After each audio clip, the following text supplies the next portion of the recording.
Hi drawing students, so I'm going to demonstrate in this video how I would go through the process of making this atmospheric perspective landscape with dry pastel. The dry pastels that you have that you were just using for the peach practice, you're actually going to want to look at them and see if they are dirty with other colors. It tends to happen, especially the softer they are, the more they rub off on each other. So there's this styrofoam inlay that was inside your pack. You can use that to just wipe off your colors gently. You're not trying to get rid of a lot of color, you're just trying to clean it off so it doesn't lay into your paper when you're applying colors. So I separated out these lighter colors and I'm just working with the blues, and also I'll be working with maybe a little bit of black here. So I've got that ready to go.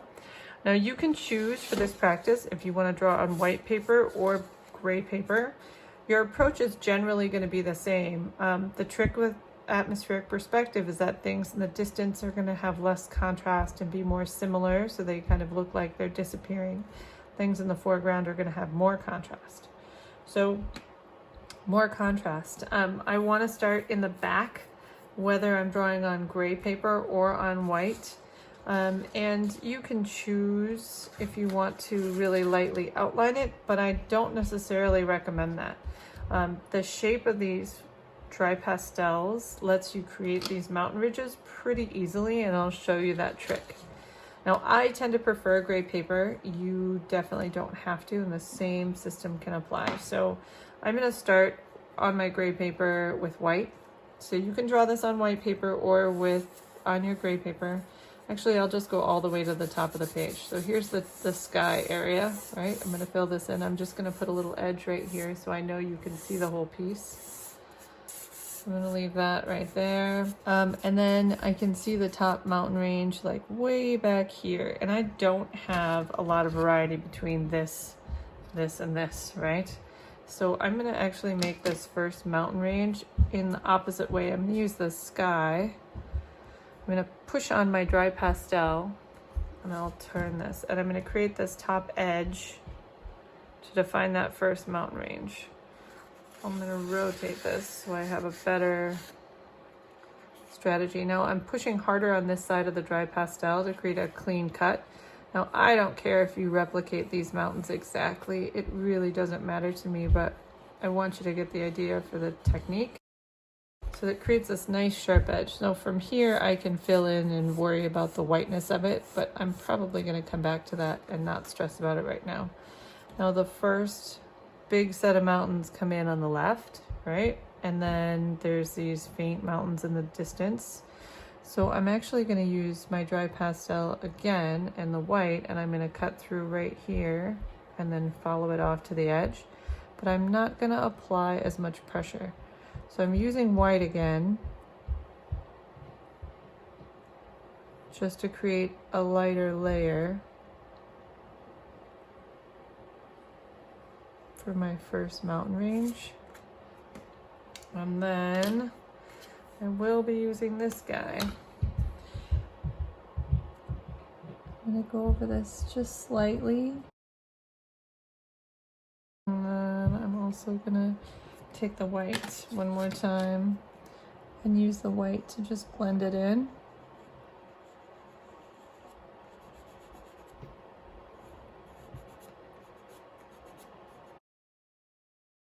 So it's there, it's not too intense, it's a little bit faint. And I'm going to blend it into the tooth of the paper. So the gray paper I provided you with has a stronger tooth. It's got more of a rough surface. So the white kind of is disappearing into the horizon here, or this light blue is disappearing into the horizon a little bit, and I think that's cool. We're going to work with that. Now the next two ridges have a really sharp or hard edge on the top and they fade down into white. So I'm going to try a darker blue to see if I can get this to pop. So I'm going to go over here, pushing slight with a little more pressure. And I'm kind of wiggling my pastel to make it look a little more bumpy or irregular. We'll make it end like that. And then I'm going to try going over it with a little white. I don't want it to be too strong.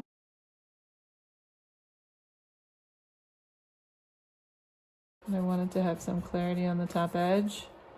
And there's definitely white in here, so I'm going to use my... Now I decided to do this mountain first because I know this one comes on top of it. And I thought it would be easier to just overlap it that way. So I'm putting a little more pressure on my white here to make this blend together. And then that top edge is starting to fade, so I will go back here so you can see it a little more clearly. I'm gonna go back in with this and try and make that edge a bit more sharp. Now, dry pastels don't necessarily lend themselves to doing a lot of fine detail, but you can get some clarity from them, so you gotta try. All right, so there's that edge, and then I can pull color down into it, like the way I see these kind of marks come down.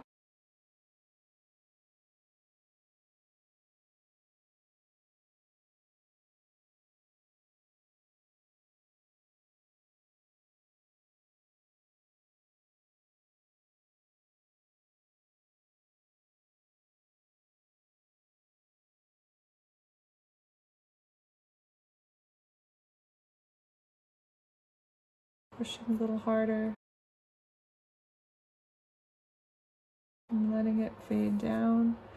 Now this one is just slightly darker, and I'm going to use my finger to just slide that in there. And blend. Nice. Okay, and it gets a little lighter at the bottom. So I'm going to take the white and put a little lighter value down here and blend it in. If I go a little too far, it's okay because it's gonna get covered up by the next range. So I'm working from light to dark, top to bottom, or background to foreground. So the next range is coming in on the right side. I'm gonna do the same thing. It looks like there should be a little more white back here, so I'm gonna fill this in before I move on. Make that depth happen. And then this one kind of cuts across. Over here it has a little more defined edges on it, it looks like.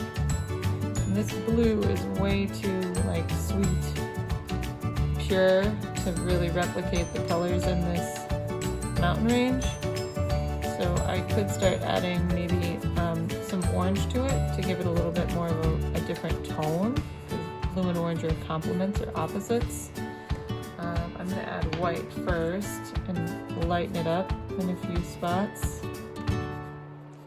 And I'm taking advantage of the corner of the pastel.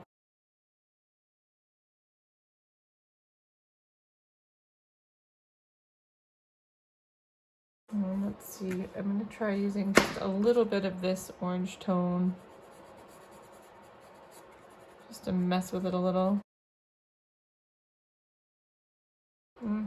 I don't know if that really did what I wanted it to. We'll get a little crazy and see how this goes. I don't want you to leave your mountain range with an outline. Oof. That's strong. Okay, I'm gonna go back a little more blue over the top of that orange and see if I can bring it back to where I want it. Not as perky of a blue, but not orange. All right, I'm calling that good for now. I'll come back and mess with this a little bit at the end. So next range, same idea. I'm gonna push a little harder. This one actually looks like it is a shade. So I'm gonna bump, and I'm always overlapping the last layer. I'm not copying this exactly again. Just overlapping the last layer and bringing it down to where I kind of see it ending. This one looks like it's a little bit of a shade, so that means, shade means I'm adding black. I'm a little hesitant to do that, so I think before I do it, I'm gonna put a little tone of orange over the top. Just because, why not? Mess with this, see how it goes, and then I'll try a little bit of black too. So black you have to be very gentle with. when you were drawing in these situations, so take it easy. I'm gonna tap off that extra powder. I don't want it on there.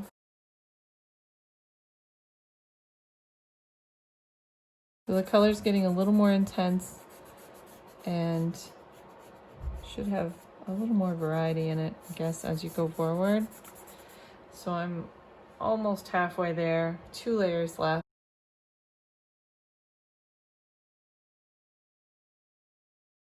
There's a slight layer coming across here as well.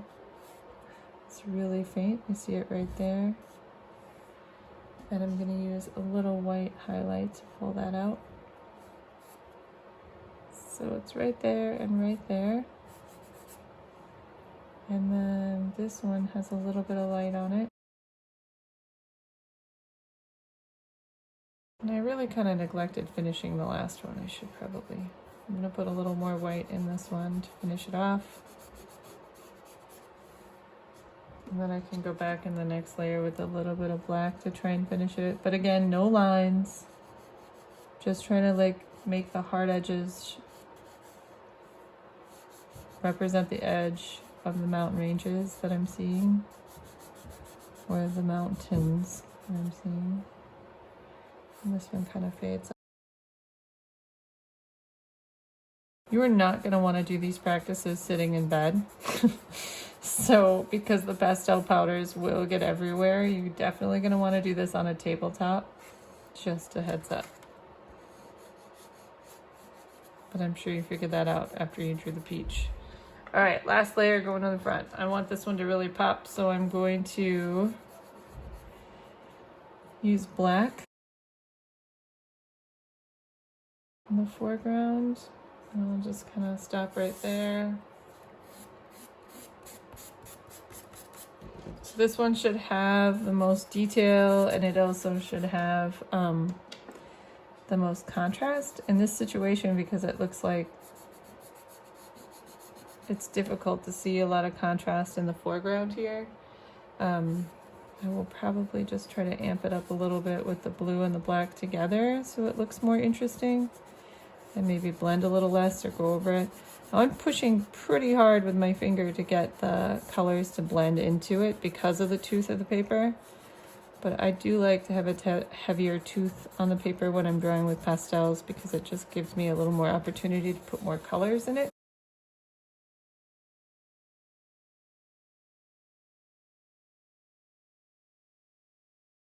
You're gonna have a different, slightly different looking piece if you do this with your on white paper, but similar ideas. So you choose which one you prefer.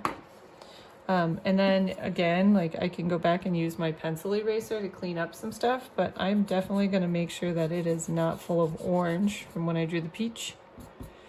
And I will try and use it to kind of cut and sharpen up my edges in the front, because things in the foreground should have the most clarity. And then I can just kind of push the other mountain ranges to be a little more clear. But again, I'm not trying to create an outline. And I do not have a clean finger to spare here to blend this. Let's see. And in here I can use this to make a little more texture.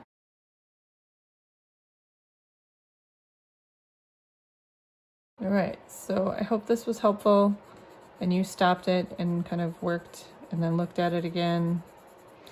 The edge of my drawing would be right here. I'm calling this good for now. I could go back in and make the skyline much whiter, but I'm gonna stop.